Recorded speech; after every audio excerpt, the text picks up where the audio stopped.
right, welcome back. You've made it to day 6. So you've survived the first 5 days. So that's fantastic because now we get to play the game of life. And I hope that you guys are loving my drawings as much as I'm loving drawing them. I mean, I'm pretty sure that basketball won't fit through that rim right there, but that's all right because I'm playing. I'm having fun and we're playing the game of life, and that's what today is all about. So the 6th roadblock that we need to crush if we want to create the most successful version of ourselves is being able to overcome our fear and getting into the playground of life and actually playing the game and seeing how things work out. I'm going to do a quick reading from Teddy Roosevelt. You've probably heard this before. It's called The Man in the Arena. It's not the critic who counts, not the one who points out how the strong man stumbled or how the doer of deeds might have done them better.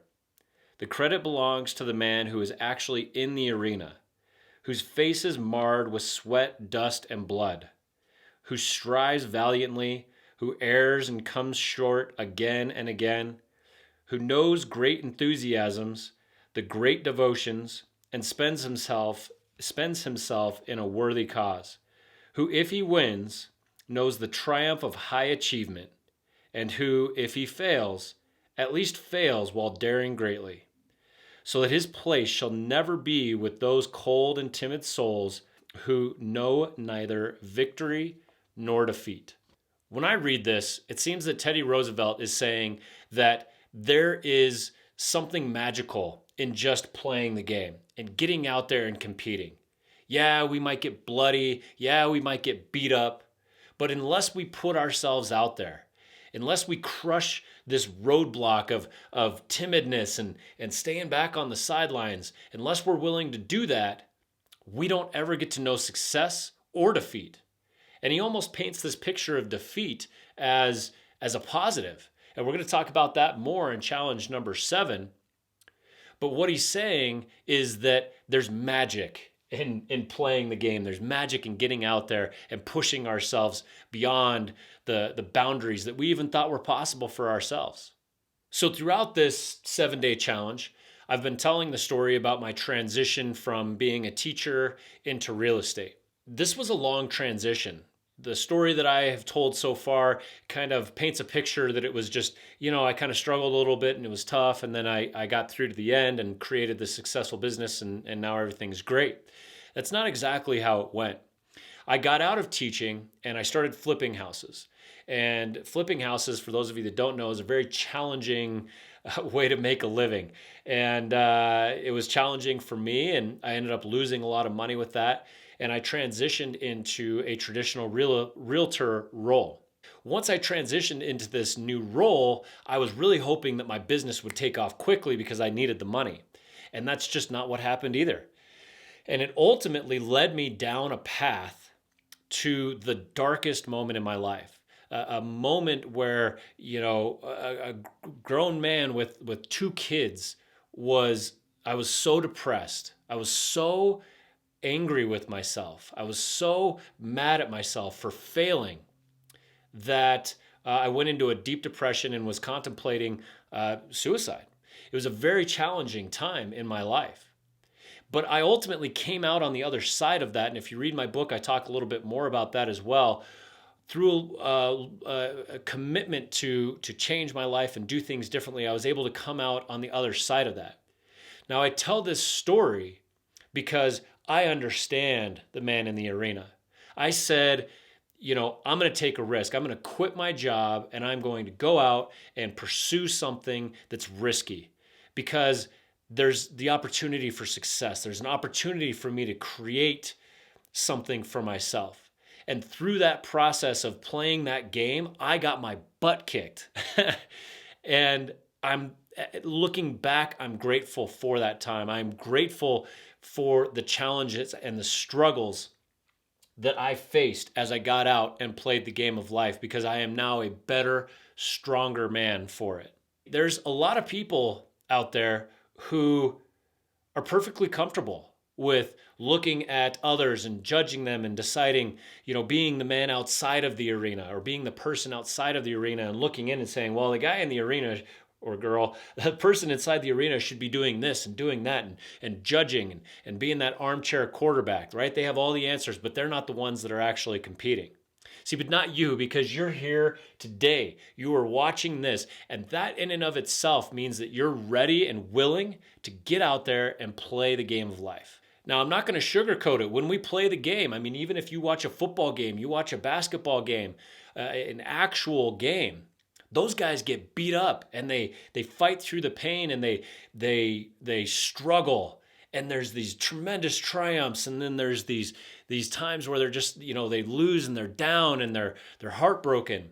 That's what happens when we play the game. That's the reality of it. When you step out and you play the game of life, and keep in mind, this is just a choice to get out there and play the game of life. When you make that choice, whether you succeed or fail is irrelevant, because what happens when we play the game of life, when we compete at our greatest, when we try to do something and we fail and we get back up and then we succeed, there is no greater feeling in the world than that sense of self-satisfaction. When we get up and we're bloodied and we're marred and we're covered in mud and it was just a complete disaster, and yet we created this amazing thing in our life. You can't get that by sitting on the couch.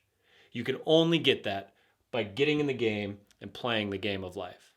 So that's what's possible for you if you choose to get out and play the game of life. And I would love to see that happen for you in your life.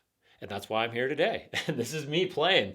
This is me playing my game, drawing awesome pictures, and hopefully encouraging you to get out there and play the same. So how do we do that? How do we get onto the game of life, and take action and move things forward? And I kind of touched on this on week 3 or 4. I was talking about how, what stops people from taking action in their life. And the number one thing that I hear from everybody I ask this question to is fear.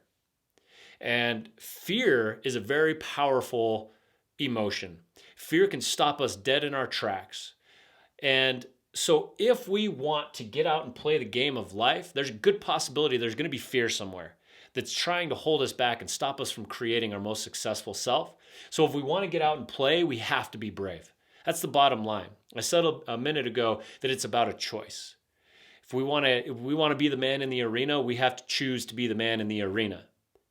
And that means that we have to be brave. That means that we have to step out of our comfort zone and go after something because it's hard, because we know that we're going to grow from it. We're going to become a better person.